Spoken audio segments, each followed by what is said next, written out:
Caros amigos, amigas, irmãos e irmãs, bom dia a todos. Nesse nosso quinto encontro sobre reflexões sobre a igreja. Nas aulas anteriores, nós meditamos longamente sobre igreja. Nós fizemos uma reflexão sobre o sentido do termo, sobre a palavra de Jesus em Mateus 16 e em Mateus 18. E na aula passada fizemos um tipo de balanço, um tipo de conclusão sobre o que significa então essa convocação de Jesus, a resposta dada pelos que ouvem esse chamado e o que significa na nossa vida presente, seguir Jesus. Nessa aula e na próxima, eu quero propor uma reflexão que está me impactando bastante. Então, a palavra de Deus, ela corta a gente primeiro, depois a gente compartilha. Que é uma reflexão necessária nessa nossa caminhada aqui junto, nesses nossos encontros, a respeito do reino de Deus.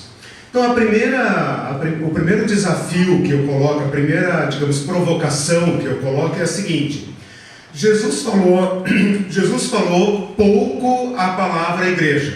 Eu não estou dizendo que ele não falou sobre a igreja, mas ele falou pouquíssimas vezes, a saber, 3 vezes a palavra igreja nos evangelhos todos, em todos os 4 evangelhos. E por outro lado, falou muitas vezes, mais de 100 vezes, sobre a expressão reino de Deus. Por outro lado, os apóstolos, de Atos para frente, falam muito sobre igreja, centenas de vezes, mais de 100 vezes a palavra igreja, e pouquíssimas vezes a expressão reino de Deus. Então nós temos aqui uma provocação, nós temos aqui uma constatação que a gente deveria parar para refletir, que é isso que nós estamos fazendo. Então, repetindo, Jesus falou pouquíssimas vezes sobre igreja, mas falou muito sobre o reino de Deus. Aliás, a sua primeira pregação foi: arrependam-se porque é chegado o reino de Deus. Os apóstolos, que foram aqueles que primeiro ouviram o evangelho e que nos deram o testemunho, preservaram essa distinção, porque eles vão falar muito sobre igreja, Livro de Atos, os evangelhos falam muito sobre igreja e quase nunca sobre o reino de Deus, Então é isso, essa é a primeira provocação. O que nós fazemos com isso? Nós temos que estabelecer aqui uma relação entre igreja e reino de Deus, nós falamos muito sobre igreja e pouco sobre o reino de Deus, Nós vivemos como se a igreja fosse quase que a realidade final, Como se tudo caminhasse para a igreja, No fim dos tempos, na revelação final, nós teremos a igreja. Será que é isso que Jesus quis dizer? Bom, como nós estamos fazendo uma reflexão a partir de Jesus e a partir dos evangelhos, esse nosso curso talvez termine apenas em Atos 2, para chegar a uma conclusão, nós vamos então fazer esse resgate, Por que Jesus falou tanto sobre o reino de Deus? E por que os discípulos resgataram a questão da igreja? Nós falamos muito sobre igreja, mas nós precisamos fazer essa reflexão, Será que igreja é sinônimo de reino de Deus? Será que igreja é a manifestação terrena de algo espiritual? Será que o reino de Deus é apenas algo futuro? Será que o reino de Deus foi uma expectativa política dos judeus, que depois então os discípulos entenderam como sendo equivocada e traduziram isso na igreja, de modo que aquilo que Jesus falou sobre o reino de Deus, na verdade é a igreja, Então são algumas questões que nós precisamos levantar, porque essa conclusão, essa análise que nós estamos fazendo, vai ter um profundo impacto na nossa compreensão de igreja, Então, a igreja tem uma relação com o reino de Deus. Qual? Né? Nós precisamos definir isso. Né? De início, eu já faço também essa provocação. Quando eu digo provocação, não é provocar para briga, não. É chamar à frente, assim, né? Tipo, é mesmo, né? Então, isso é uma provocação. Né? Por falar em convocação, tem provocação também. Nós falamos muito pouco sobre reino de Deus. Então, de certa forma, a nossa prática de igreja já pressupõe uma certa teologia sobre o reino de Deus. Porque nós vivemos na prática, né? Claro, se eu perguntar para os irmãos, para todos que nos ouvem, eles vão dizer, não, claro, reino de Deus e tal. Mas a nossa prática, ela pressupõe uma teologia. E uma teologia que, de certa forma, entende que igreja é o reino de Deus, porque nós também vivemos como se a igreja fosse a realidade final e como se ela fosse a igreja consumada, o plano consumado de Deus. A estratégia que eu quero seguir com vocês é a seguinte: nessa primeira aula, eu queria primeiro que primeira aula sobre reino, né? Eu queria primeiro que nós pensássemos sobre a palavra reino, igual nós pensamos sobre a palavra igreja. Nós temos que pensar sobre a palavra reino, né? Porque quando eu falo reino, como você está ouvindo, você imediatamente formula uma certa ideia, né? Você não consegue ouvir uma palavra e ficar com a sua mente zerada, como se fosse uma folha em branco, porque você tem aí uma certa memória a respeito dessa palavra. Então nós precisamos definir essa palavra, né? Porque senão a gente está conversando e a nossa mente está dispersa, vagando pelo reino das fábulas, né? Uma vez, um reino encantado, né? Então é uma palavra oca. Segundo, nós temos que fazer um resgate do Antigo Testamento, porque a primeira palavra de Jesus, se você olhar comigo lá em Mateus capítulo 4, versículo 17, só para a gente partir de um texto bíblico. Mateus capítulo 4, versículo 17, aliás, antes, deixa eu ver aqui onde que eu anotei, Mateus, Mateus 3, 2, Lucas dizendo,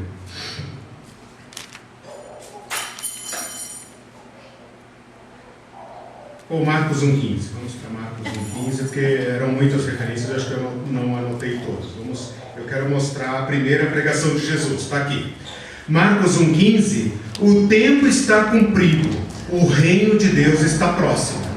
Se os discípulos entenderam esta expressão, né, Jesus está falando de algo que eles esperavam.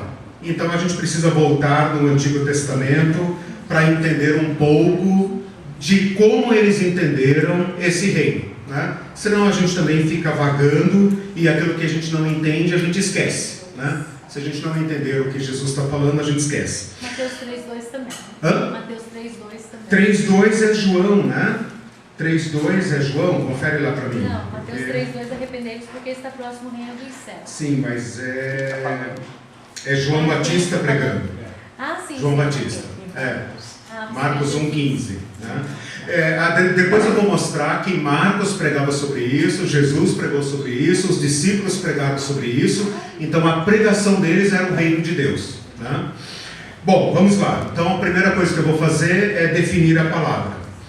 A nossa palavra reino, como nós vivemos numa república, né? Nós ocidentais vivemos todos em república, apesar de que o Brasil já foi um império, né? Império parece um reino, né? Nós tivemos aqui imperadores que eram reis, né? Usavam coroa, roupa esquisita, né? Então a gente está mais ou menos acostumado com a expressão de reino e rei, mas a expressão reino na nossa linguagem comum hoje, ela nos remete ou às fábulas, né? Era uma vez um reino, um rei maravilhoso, um príncipe, uma princesa. Então ela nos remete à fantasia, ou ela nos remete ao passado, né? Aqueles reis europeus, né? Com as suas roupas, sua glória que mandava, etc., né? Os reis absolutistas. Então quando nós pensamos em rei, a nossa mente vai para o passado, né? E o passado, infelizmente, é uma fantasia, né? Por mais que você leia a história, você fantasia, né? Então você vê os filmes e tal, tem toda aquela imagética, né? Dos reis, como eles funcionavam, os reis absolutistas e tal.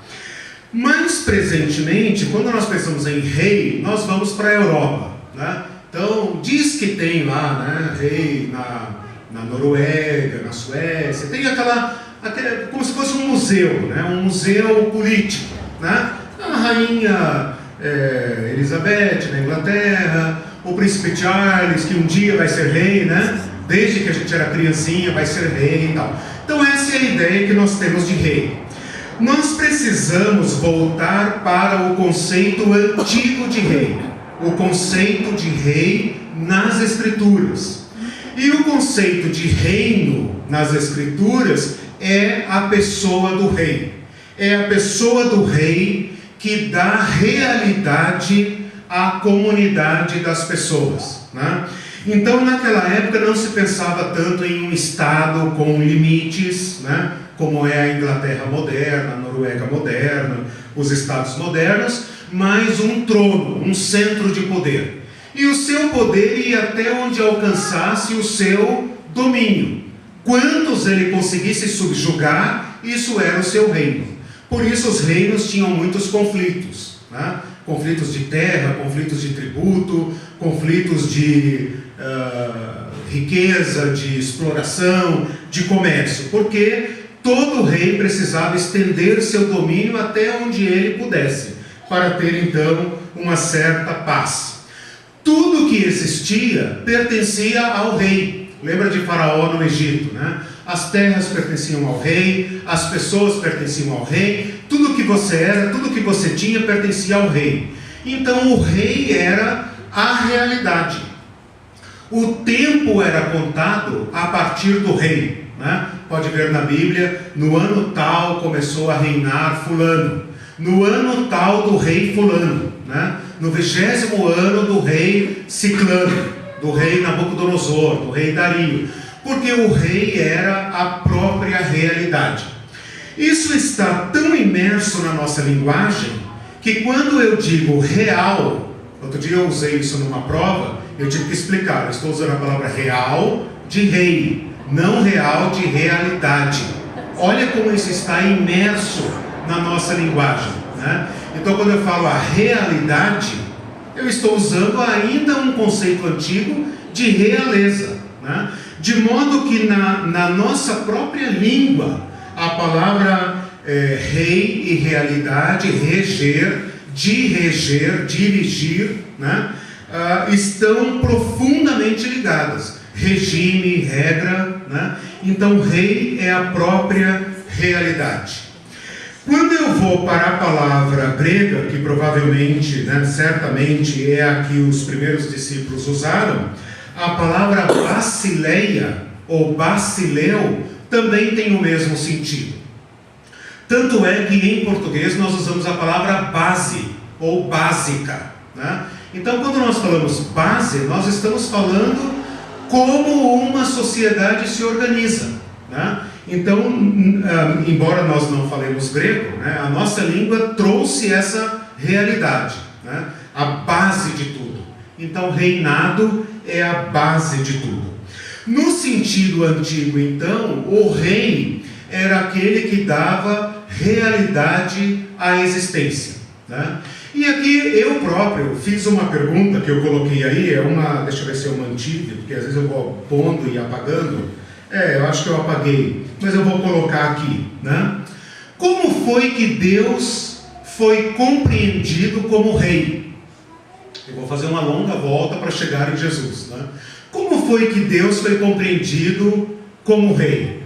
Será que os homens começaram a se distinguir, né? Sentiram a necessidade de alguém que os dirigisse, e essa pessoa passou a ser fonte de poder, né? Então imagina lá as primeiras tribos humanas, os primeiros conflitos, né? E eles pensaram, alguém precisa resolver isso, alguém precisa ser maior do que eu e você, né? Para dirigir nossas divisas, senão ou eu mato você ou você me mata, né? Então nós precisamos concentrar alguém como poder para que essa pessoa garanta a nossa subsistência, porque senão nós nos matamos e não faz sentido, né? Será que foi a partir desse conflito que os homens começaram a instituir chefes, e esses chefes começaram a se tornar grandes chefes, chefes de grupos cada vez maiores, até se tornar um reino, até usar uma roupa diferente, um osso diferente, uma cadeira diferente, um sapato diferente, alguma coisa diferente, e isso foi caminhando, até chegar aos reis divinos, aos faraós, aos Nabucodonosores, né? Aos Césares da vida. Será que foi assim que aconteceu?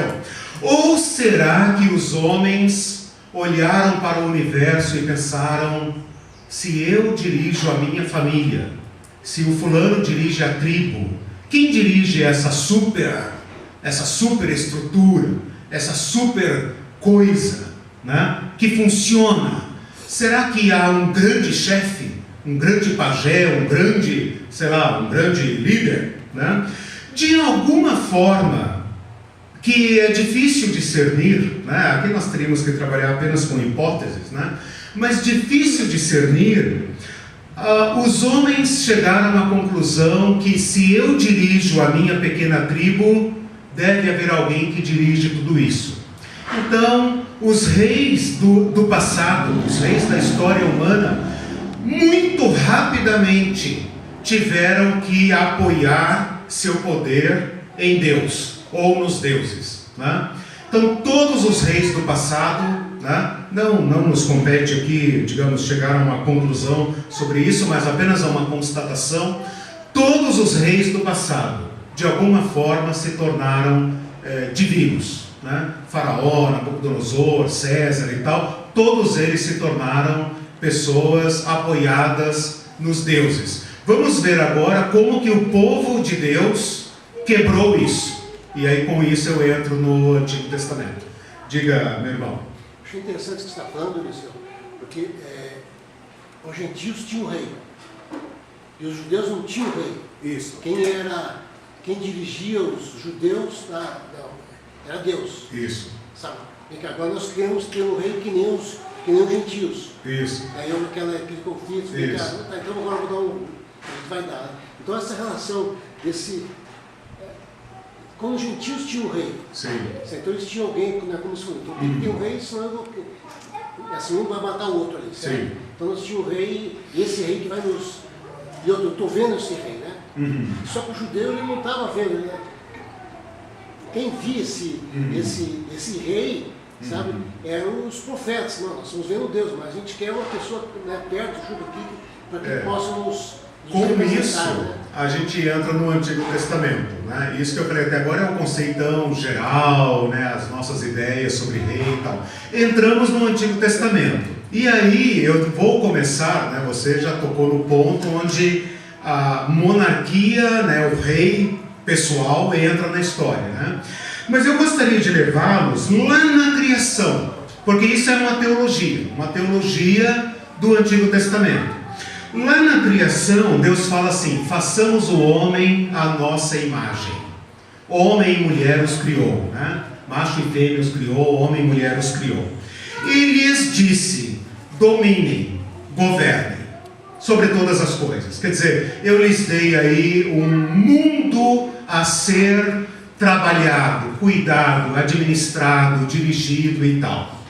Ele disse isso para homem e mulher indistintamente, e deu a eles um mandato que compete a todo ser humano, de modo que no primeiro versículo, aonde Deus apresenta o ser humano, ou seja, no ato de fundação da história do ser humano na terra, Deus chama o humano a quem ele atribuiu de si, né? E ele fala: vem cá vocês dois, e tudo que vocês representam, e todos que virão de vocês, governem, realizem.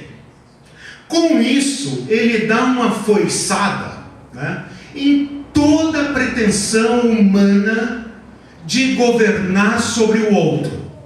Por quê? Se ele dá esse mandato ao homem e à mulher e à sua descendência, porque ele fala, multipliquem-se e dominem e governem, então Deus tinha em mente seres humanos chamados à sua imagem, a realizar sua imagem, e de uma forma plena, ele chama os seres humanos a isso.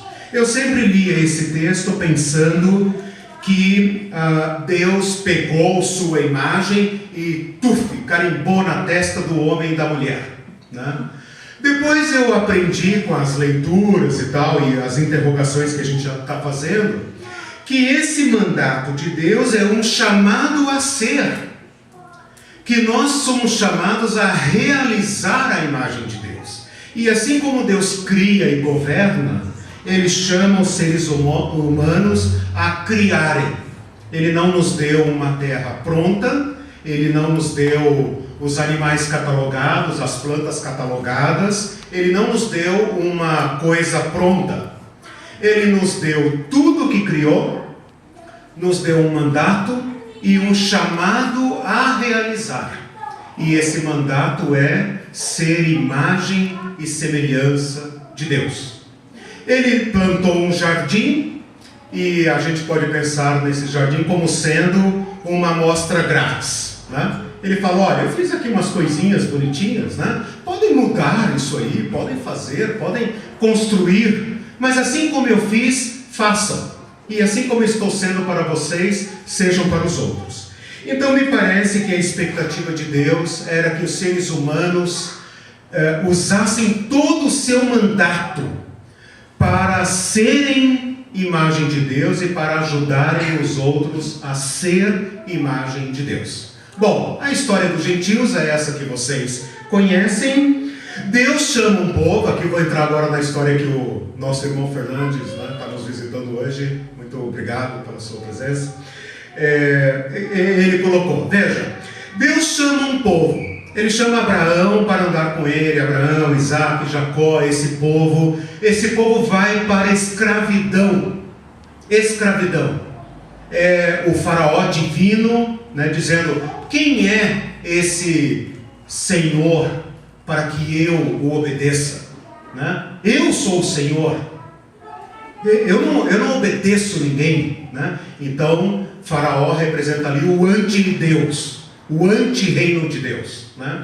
Ele chama esses escravos e fala, eu os libertei. Leva esse povo para o deserto, né? Parece para que eles desaprendam a escravidão. E lá no Sinai, um texto muito pequenininho, que quase ninguém observa, ele fala assim, vocês serão para mim um reino sacerdotal. Vocês serão para mim reis e sacerdotes, né? Então Deus ali, ele pega uma amostra de humanos, bem estragadinhos, e fala, vou começar de novo, né? Eu sou o Senhor seu Deus, eu os libertei, eu os peguei no colo, eu vou lhes ensinar, eu desci até eles. Parece Deus indo no Éden, né? Agora o Éden é um deserto, né? Um deserto horroroso, seco, estéril, e Deus volta ali e fala, eu quero que vocês sejam para mim um reino, né? E através de vocês eu vou então ensinar de novo para os seres humanos, para as pessoas, né? Porque não é apenas rei, é rei e sacerdote, né? Sacerdote não pode ser sacerdote para quem? Sacerdote para mim mesmo? Não, sacerdote é o mediador, sacerdote para os outros. Então parece que ali Deus tenta começar, engraçado falar que Deus tenta, né? Deus tenta começar, Deus experimenta começar um novo povo. Mas esse povo diz não, nós não queremos isso. Bote Moisés aí no meio, bote Arão aí no meio, né? Você ouve a Deus, você ouve e você fala com a gente. Não, a gente não quer isso. Deus estabelece leis, olha que coisa linda isso, né? Deus poderia ter dito, eu sou Deus, eu faço o que eu quero, né? E quando eu quiser vocês vão, quando eu quiser vocês não vão, vocês sobem, descem, como eu bem entender, né? Ele estabelece uma constituição e ele jura esta constituição. Ele fala: olha, eu estou fazendo aqui um contrato com vocês, uma aliança, e minha parte é essa. Eu serei o Senhor seu Deus, eu os tomarei, eu cuidarei, eu protegerei, eu defenderei, eu guiarei, né? E vocês cumpram a sua parte. Como vocês não vão cumprir, então eu estabeleço aqui um sacerdote. Então todas as vezes que vocês quebrarem o acordo, tem um remédio, né? E esse remédio é o tabernáculo. E ali eu os redimirei, eu os consertarei, eu recomeçarei continuamente, até que vocês aprendam.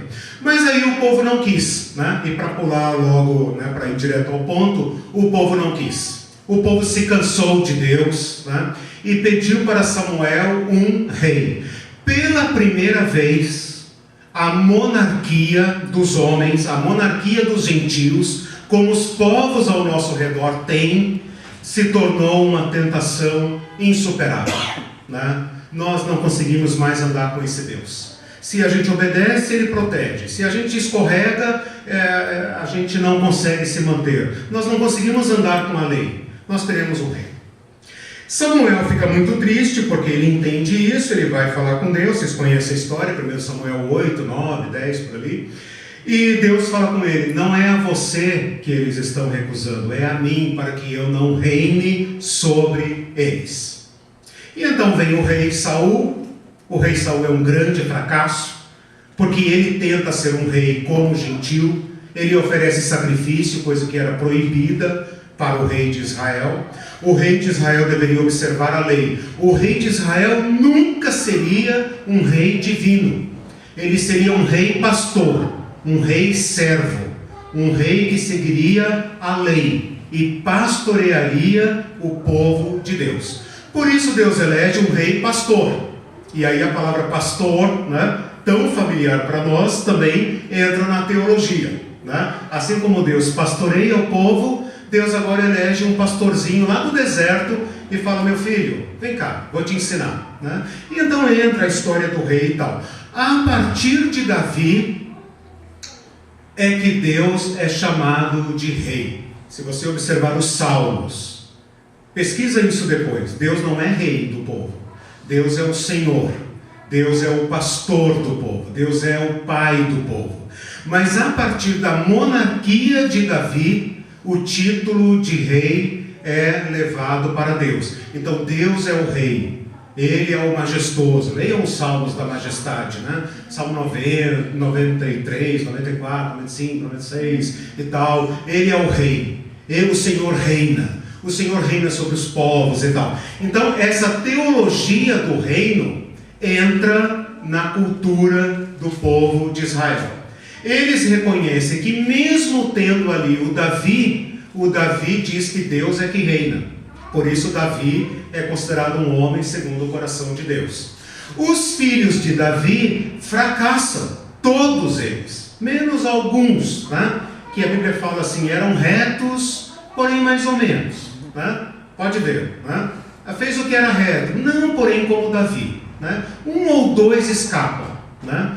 Mas o reino já está condenado ao fracasso. Então o reino de Davi, o reino ao qual, o rei a quem Deus jurou dar sucessor. Deus falou, o seu descendente darei o reino, seu descendente darei o reino. Ele me será por filho, e eu lhe serei por pai. E nunca o seu reino acabará. Esse reino despertou nos judeus uma expectativa. Eles olhavam para aquele filho de Davi e pensavam, quando ele estiver ali, nós estamos seguros, né? Enquanto o templo lá estiver sumindo a fumacinha do templo, nós estamos seguros. Mas se você ler os profetas, você percebe que isso está decaindo. Deus já não aceita mais o sacrifício, Deus não aceita mais o rei, né? Os profetas vão se tornando uma voz que grita, dizendo, vocês pecaram, vocês não pastoreiam, vocês não cuidam, eu tenho nojo do sacrifício de vocês, eu vou me divorciar de vocês, eu vou abandoná-los, porque vocês não entenderam nada. Nessa curva para baixo, a partir de Davi, né, exatamente aí, nessa curva para baixo de toda a monarquia, começa a surgir, bem assim, na medida em que Davi vai caindo, sua casa vai caindo, começa a surgir uma outra figura, o filho de Davi, o filho de Davi, o ungido, como Davi foi ungido. E o salmista diria, o ungido que virá, o filho de Davi, né? Então a expectativa dos judeus começa a se deslocar da monarquia para um que vem, Quando o reino de Davi cai, é tomado por Nabucodonosor e nunca mais se coloca, aí a ânsia por um rei, a ânsia por esse filho de Davi vai atingindo a temperatura máxima, né? Hoje é domingo, né? Vai atingindo a temperatura máxima, né? Então, irmãos, é com essa expectativa que a gente chega na porta do Evangelho, né? Os judeus voltam do exílio, mas o pé dos poderosos, o pé dos reis divinos está no pescoço deles, né? Ciro, Alexandre o Grande, Ptolomeu, Antíoco, o Herodes, né? Tem um pequeno ensaio ali de rei, né? Os reis asmoneus e tal, mas é também um fracasso, são corruptos, né? Eles corrompem a monarquia, corrompem o sacerdócio, e quando vai chegando perto do Evangelho, nos anos imediatamente anteriores ao nascimento de Cristo, Roma já chegou lá, né? E bem nesse período, cerca de 20 e poucos anos antes, César inaugura o super reino que nós conhecemos como império, né? Eles não falavam império, nós falamos império. O super reino.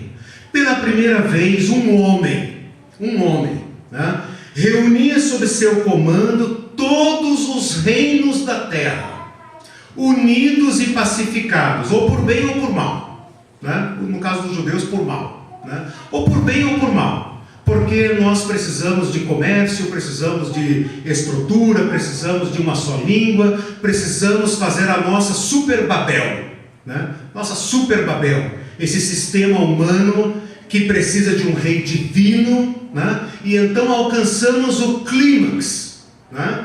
Quando o povo judeu entra no Novo Testamento, né? No ano 700 e bolinha, depois da sua fundação, né? Que nós chamamos de ano 1, né? Porque nós somos cristãos, mas para eles era um império que estava chegando a maior existência de um governo humano, né? Nabucodonosor durou, 50 anos, os gregos, os persas 200 anos, os gregos, 100 e poucos anos, né? 300 anos, né? Agora um super reino que parece esse será eterno, né? Agora está super estabelecido, né? O César foi chamado Filho de Deus. Seu nascimento foi considerado o Evangelion. A palavra Evangelho não é nossa, ela não nos pertence. A palavra Evangelho era de César. O nascimento dele, a criação do império, um homem sábio, justo, filósofo, um homem culto. O seu nascimento era saudado como Evangelion, o reino dos deuses. Ele tinha um mandato de Júpiter. Ele tinha sido ungido por Júpiter. Seu pai era divino também, estava lá junto a Júpiter. A palavra Júpiter, a gente não percebe, mas é Deus Pater. Deus Pater, Deus Pai, o super Deus, o Deus chefe dos deuses, escolheu esse homem para ser o condutor do mundo. Por isso ele era adorado. Então, irmãos, se a gente voltar lá no começo, criou, pois, Deus o homem, a sua imagem e semelhança, e lhes disse: dominem, rejam esse mundo, criem e venham para mim, imitem a mim, né? Nós chegamos aqui agora na Super Babilônia, a Super Babel, a torre, né? A torre de Babel aqui agora está tocando os céus. E é assim que nós terminamos o Antigo Testamento. Perguntas, comentários, reflexões? Porque veja, o meu ponto aqui é o seguinte, eu não estou apenas contando a história, o meu ponto aqui é o seguinte: quando Jesus abre a boca e diz: é chegado o reino de Deus, as pessoas pensam: ué, o que ele está falando? Os judeus devem ter pensado: opa, será que esse cara é o ungido? Essa pergunta atravessa o Evangelho. É ele o ungido? Cristo, filho de Davi, socorre-nos, né? Ele está ali, ele está cheio de interrogações, né? Esse homem parece, mas cura no sábado. Não deve ser, não é, não é. Leia o Evangelho procurando isso. Você vai ver que existe uma tonelada de interrogações sobre ele. Para os romanos e os gregos, ele deve ter pensado: Filho de Deus nós já temos, Deus Pai nós já temos, Evangelion nós já temos. Esse cara é louco. Esse cara é louco. Nós já temos Evangelho, Filho de Deus, Deus Pai, temos paz. Temos paz, pax. Temos paz. É pelo poder das armas, mas nós temos paz. Aí Jesusinho, com a sua roupinha comum, caipira de Galileia, abre a boca gritando: é chegado o reino de Deus. Perguntas, comentários, senão eu vou pregar aqui. Vai lá, vai, Jesus. É interessante que a gente vê que saindo ali de Davi, vem o exílio e o reino é atribuído a Nabucodonosor. É como se Deus tivesse assim: eu tirei temporariamente, coloquei na mão do Nabucodonosor e essa turma vai conduzir até ser estabelecido o reino. Agora, é interessante você tocar nisso. Aí tem um outro ponto, não sei se eu coloquei aqui, mas tem um outro ponto para vocês analisarem, que é o seguinte: em Daniel, o reino de Deus aparece diversas vezes, né? Porque aquele sonho da estátua, a cabeça de ouro, etc, etc, etc, é a Babel, né? É o sistema do mundo. No final, ele cai, né?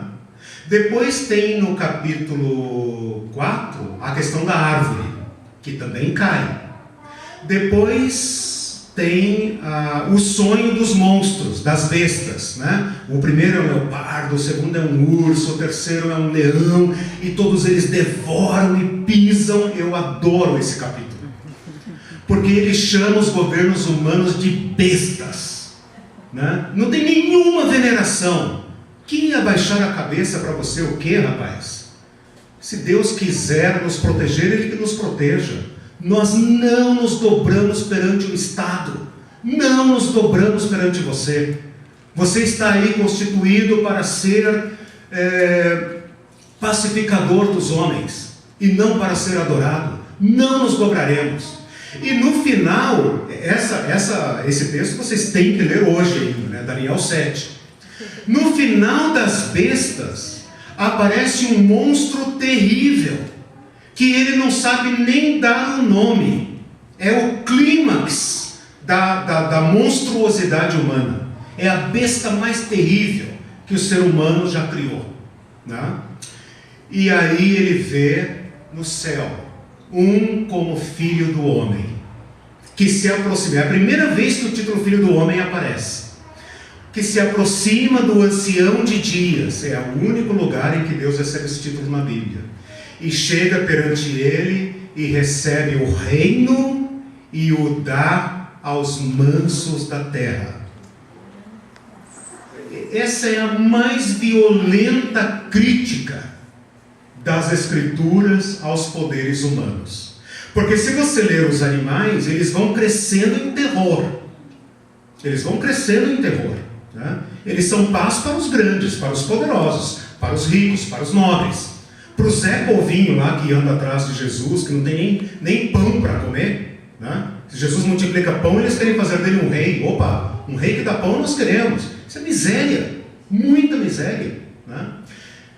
Jesus aparece, aliás, Jesus não, o Filho do Homem aparece no céu.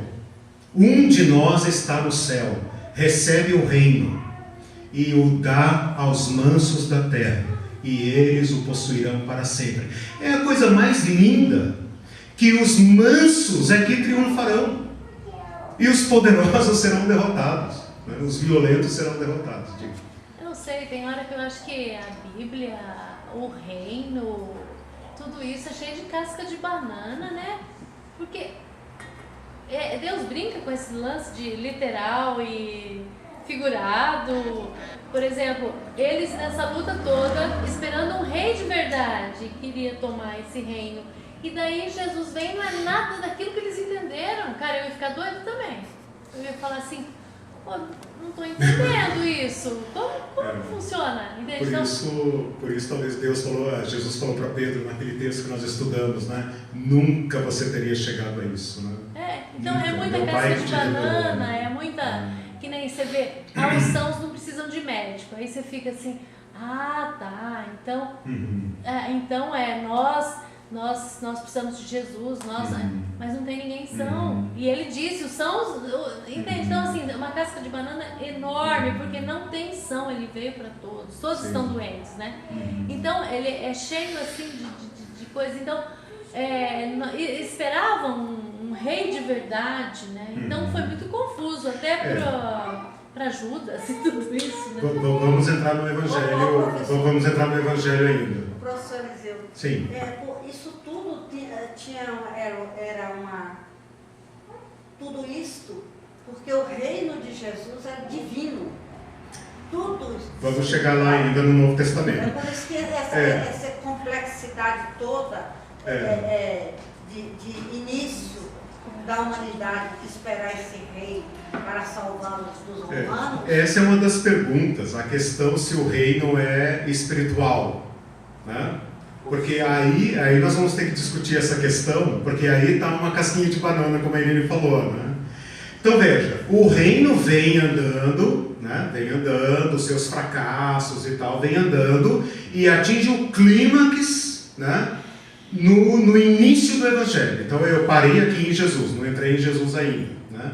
Nós precisamos a partir de agora ver como Jesus anuncia o reino, né? E como nós nos encaixamos nele. Porque nós vamos ter que atualizar tudo isso, né? Nós vamos ter que trazer esse reino ao chão. Ele é os céus, né? Eu concordo, é divino porque vem do céu, né? Reino de Deus. Esse D pode ser origem, né? Sim. E ele desce aos homens, né? E ele tem que germinar aqui, né?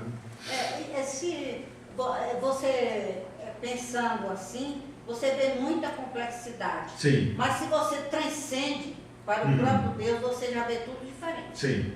Está entendendo? Sim. Na próxima aula a gente vai discutir essa relação, né? Eu preciso primeiro botar esses antecedentes criminais do reino, sim, né? E outra coisa, você explicar dentro do contexto mesmo, sim. Com Jesus, sim. qual o significado realmente da palavra reino. Isso, exatamente. Veja, quando ele fala reino, eu estou fazendo aqui o mesmo exercício que nós fizemos com a palavra igreja, né? Quando ele fala reino, ele não falou uma palavra, digamos, irracional. Ele falou uma palavra que estava na memória. Então, o que eu estou fazendo aqui é resgatar a memória para a gente se colocar na sandália de Pedro ali, né? O reino, achamos o Cristo, achamos o ungido, vem comigo, é esse homem e tal, não sei o quê. Essa povarada que vai entrando atrás de Jesus, se a gente pudesse fazer um desenho, a gente podia colocar ponto de interrogação em cima, né? Que homem é esse? Por que ele faz isso, faz aquilo? Isso aqui parece, isso aqui não parece, né? Alguma pergunta aqui? Anne, Eduardo? Então vamos ali. Eu acho interessante, né, que a palavra de Deus fala que na plenitude dos tempos. Boa. É algo que a gente não é quem que determinou lá? Deus determinou para os tempos. Agora, como é que chegou lá, né? É igual a gente se colocando lá, como você falou, né?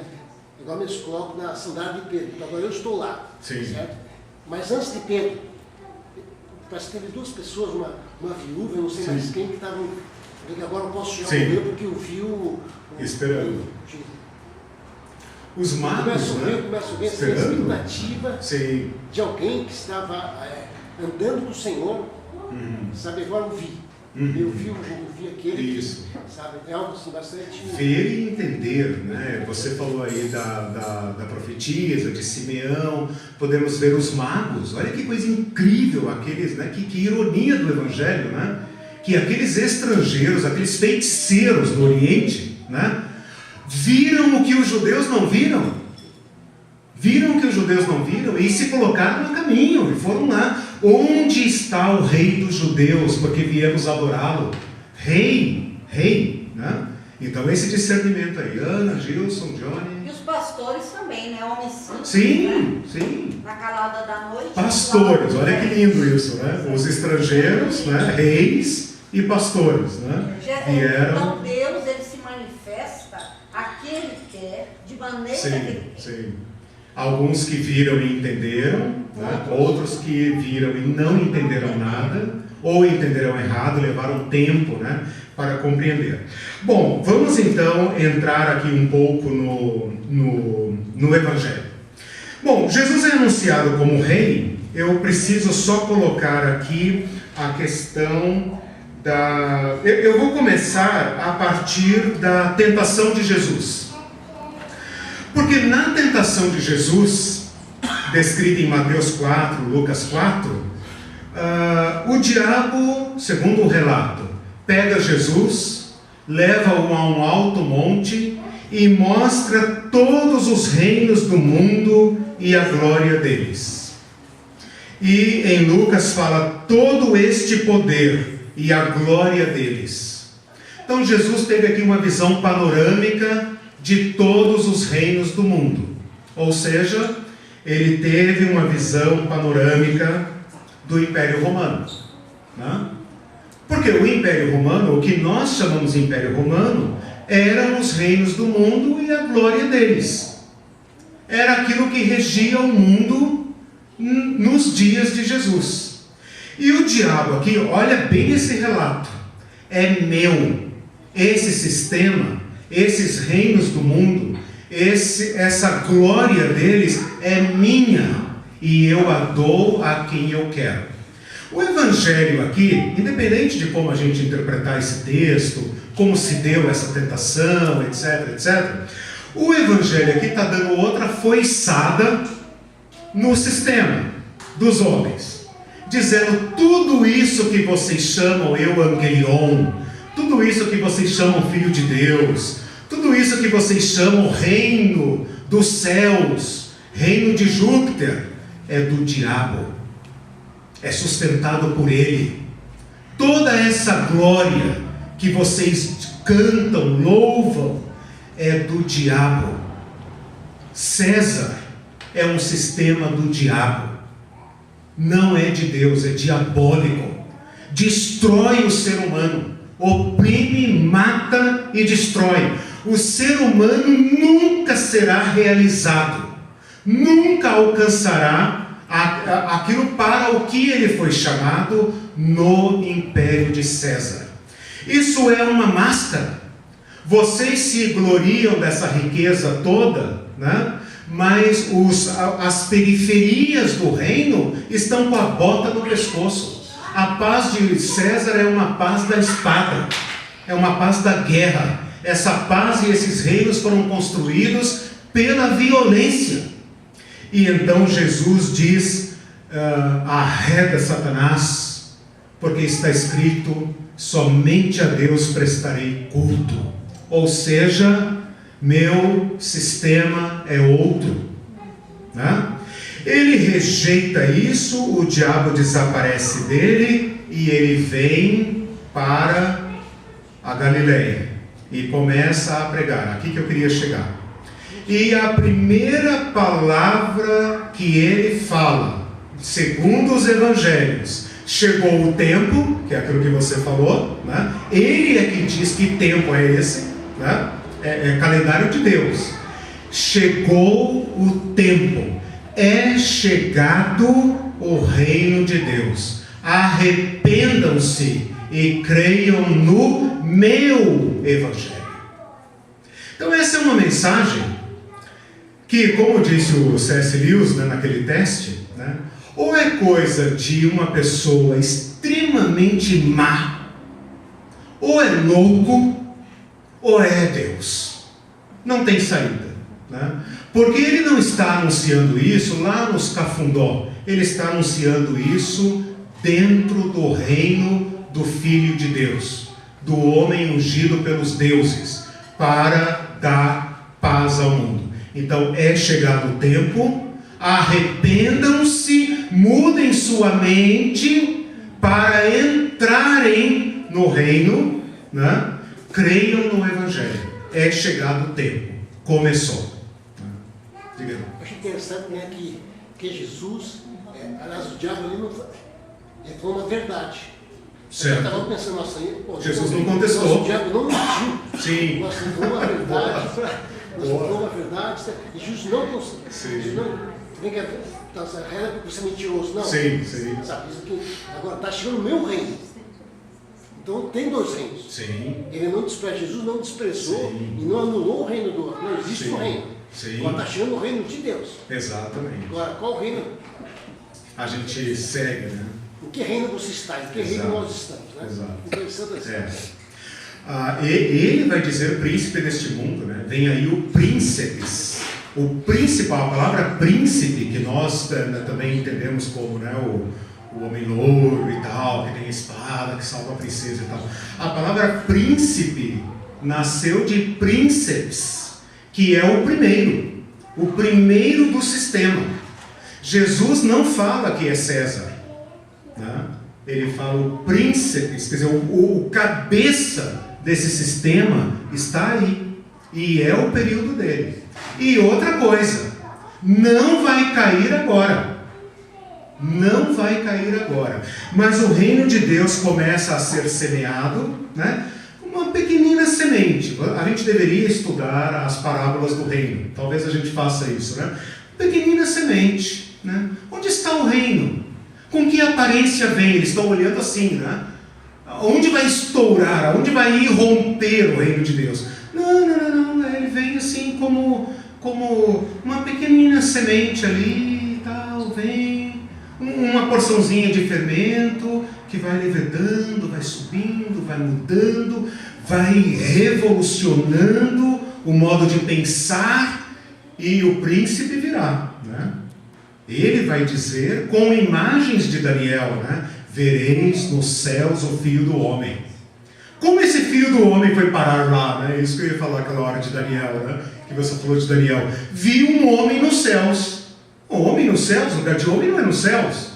Lugar de homem é na terra, onde os homens vivem. Como esse Filho do Homem foi parar lá? O Evangelho conta. O Evangelho conta como veio de lá, tornou-se um de nós e subiu lá por nós e estabelecerá o reino dos céus, o reino que prevalecerá, né? Não por força, não por violência, né? Esse reino manso que chega. Mas eu quero marcar aqui, antes de ceder a palavra de novo, esta pregação, que está em João Batista. Olha só, o Joãozinho, que não é rei, não é nada, né? É um cara extremamente esquisito, modos rudes, grotescos, que não tem nada a ver com a nobreza dos palácios, né? É um homem rude, tosco, daqueles que certamente a gente falaria, não, né? Sai daqui, tá até cheirando mal, né? Cara do deserto, vestido de pelo, come coisas estranhas, né? Vai saber o hálito que está nesse homem, né? Comendo, né? Sei lá. Mas a primeira pregação dele, que foi aquela que a Irene leu aquela hora, é: arrependam-se, o reino de Deus é chegado. Jesus depois vai dizer, eu anotei aqui em Lucas 16, desde João é anunciado o reino dos céus. desde João. Jesus vem ser batizado por João, João dá testemunho sobre ele, Deus dá testemunho sobre ele, Deus fala, esse é meu filho amado, olha o filho aí, olha o filho, esse é o meu filho amado, em quem tenho todo o meu prazer. Jesus vai para o deserto, recebe a oferta do reino, porque se tem um reino no mundo, aonde Deus deveria governar, é naquele reino onde César governava. César é que estava no lugar errado.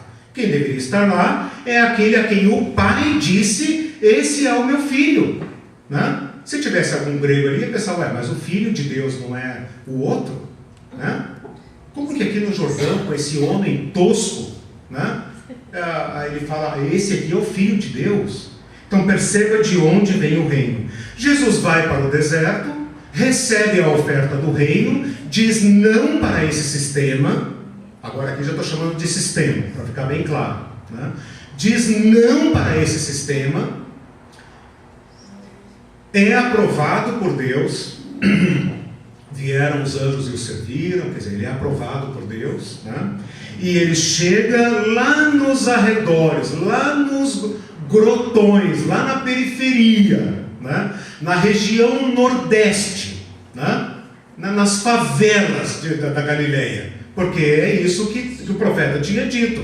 Vocês, gentios da Galileia, vocês de Zebulon e Naftali, terras desprezíveis dos povos do mundo, em vocês virá a luz. Então o reino de Deus vai brotar, vai ser anunciado pela primeira vez lá naqueles a quem pertence o reino, né? Lá onde César não se importa.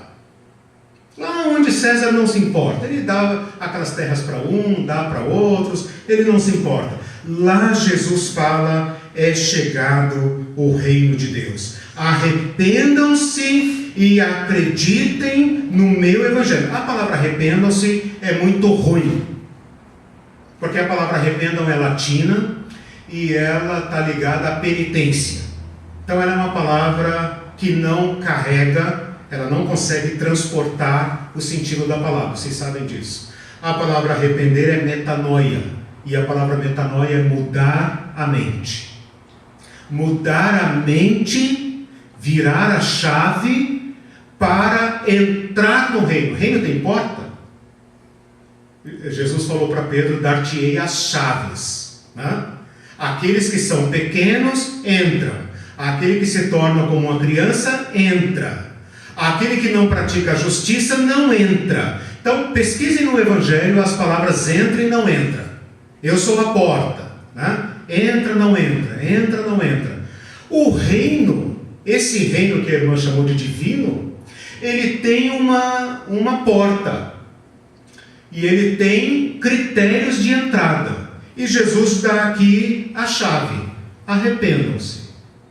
Mudem o modo de pensar.